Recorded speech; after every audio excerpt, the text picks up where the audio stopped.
मिश्रा जी बिहार से। राधे राधे श्री हरिवंश महाराज जी। महाराज जी, संसारिक जीवन यापन करते हुए, मोह माया में जीते हुए और चकाचौंध की लाइफ जीते हुए भी हम क्या भगवत प्राप्ति कर सकते कर सकते हैं। नाम जप कीजिए और सब में भगवान की भावना कीजिए, इन दो बातों से भगवत प्राप्ति हो जाएगी।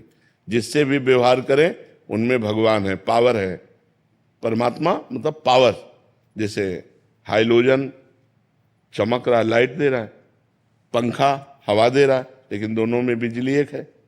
कूलर, फ्रिज, एसी ठंडा कर रहा है, लेकिन हीटर गर्म कर रहा है, पर बिजली दोनों में एक है।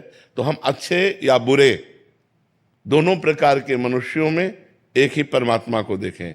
जड़ या चैतन्य दोनों प्रकार के जीवों में एक ही परमात्मा को देखें और नाम जप करें, भगवत प्राप्ति हो जाएगी। पर है कठिन, है कठिन।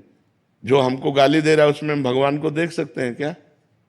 जो अनुकूल चल रहा है उस पे तो भगवान को देख सकते हैं, लेकिन जो प्रतिकूल चल रहा है उस पे भगवान को नहीं देख सकते। पहले मैं ऐसे लोगों से नफरत करने लगती थी जो मेरे साथ बुरा व्यवहार करते थे, लेकिन आपके वाणी सुनने के बाद मैंने जिनसे जिनसे मेरी नफरत थी, मैं उनके लिए भी अच्छी चीजें मांगती हूँ कि भगवान उनको सद्बुद्धि प्रदान करें, भगवान उनको स्वस्थ रखें, भगवान सुखी रखें। ऐसी भावना करोगी तो मंगल में तुम्हारा भाव पवित्र होना शुरू हो जाएगा। और नाम जप जरूर कीजिए, नाम जप के द्वारा ही भगवत प्राप्ति होती है।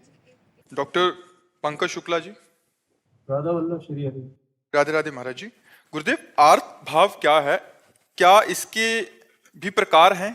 क्या आर्त भाव भी? आर्त भाव का मतलब होता है संकट निवृत्ति। आर्त भाव, जब हम संकट में हैं तो उसकी निवृत्ति के लिए जो हम पुकार करते हैं भगवान से, उसे आर्त भाव कहते हैं। वो कई प्रकार की संकट निवृत्ति हो सकती है। शारीरिक संकट निवृत्ति, मानसिक संकट निवृत्ति, आर्थिक, सामाजिक, बहुत प्रकार के संकट हैं। संकटों का तो जाल बिछा हुआ है। संकट निवृत्ति के भाव में भगवान को पुकारना आर्त भाव कहते हैं, कि हमारा ये संकट दूर हो जाए। जैसे द्रौपदी ने आर्त भाव से पुकारा अपने शरीर रक्षा के लिए कि हमारे शरीर से वस्त्र न जाए। गजेंद्र ने आर्त भाव से पुकारा कि हमारा जीवन बच जाए। ऐसे कई प्रकार के संकट हैं और उनकी निवृत्ति के लिए पुकारना आर्त भाव कहा जाता है। उनको पाने के लिए श्री जी मिल जाओ। हाँ, उनके पाने के लिए भी आर्त भाव से पुकारा जाता है कि प्रभु मेरे में सामर्थ्य नहीं है कि मैं काम विजयी हो सकूं, क्रोध विजयी हो सकूं या निरंतर भजन कर सकूं। नाथ आपकी कृपा से आपकी प्राप्ति हो सकती है, हे भगवान हम पर कृपा करो। और वो आर्त भाव से रोता है तो इसे भी भगवान की आर्त भाव प्राप्ति के लिए हो जाता है। ये भगवान की प्राप्ति के लिए आर्त भाव हो जाता है। गुरुदेव, रोज रात को कई वर्षों से रोज रात को बैठता हूँ कि आज तो प्रभु को पाके। हाँ बिल्कुल, लेकिन अभी कनेक्शन सही नहीं मिल पा रहा। हमारा जो मन का कनेक्शन है अभी सही नहीं मिल पा रहा। अभी हमको कहीं ना कहीं कोई न कोई भोग प्रिय लग रहा है, अभी कोई न कोई शरीर प्रिय लग रहा है, कुछ न कुछ अच्छा लग रहा है। जब कुछ अच्छा नहीं लगेगा, कोई चाह नहीं रहेगी और सीधा कनेक्शन होगा तो हमारी पुकार पहुंच जाएगी। देखो, भगवान वहीं थे, भगवान को कहीं आना जाना नहीं।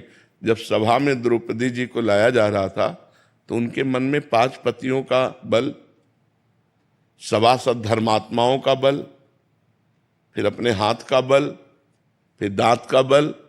जब देखा कि कोई आश्रय काम नहीं करेगा तब भगवान को पुकारा। तुरंत भगवान वस्त्र रूप में प्रकट हो गए। लेकिन जब तक अन्य आश्रय लिया था तो भगवान वहीं थे, अंतर्यामी रूप से तो वहीं विराजमान थे, लेकिन कोई सहयोग नहीं किया। तो हम रोज रोएं और रोते रोते कभी ऐसा रोना आ जाए हृदय से कि अब तो जिया नहीं जाएगा भगवान के बिना, तो वो कनेक्शन हो जाएगा। रो बिन रोए किन पाइया प्रेम प्यारा मीत, कबीरा हंसना छोड़ दे रोने से कर प्रीत। रोते रहो, किसी दिन सच्चा रोना आ जाएगा और ऐसी व्याकुलता आ जाएगी कि भगवान अनुभव करा देंगे। देखो, सर्वांतर्यामी भगवान तुम्हारे हृदय में भी बैठे हैं।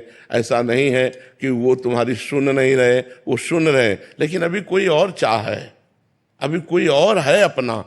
जब मेरे तो गिरधर गोपाल दूसरों न कोई, ये हृदय में बात आ जाएगी और व्याकुलता पूर्ण हम भगवान को पुकारेंगे तो निश्चित वो दर्शन देंगे।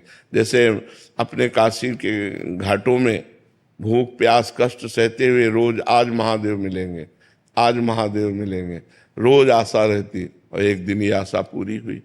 तो ऐसा नहीं कि भगवान हमारी आर्त भावना को नहीं सुन रहे, लेकिन जब तक कोई और है, वस्तु व्यक्ति स्थान कुछ भी और है, तब तक भगवान दर्शन नहीं देते। जब केवल भगवान रह जाते हैं तब भगवान हमारी बात सुनते हैं।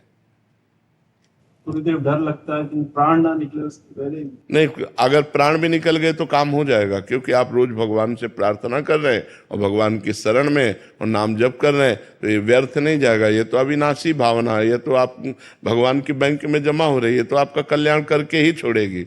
ये आपको फिसलने नहीं देगी, ये आपका निश्चित कल्याण कर देगी।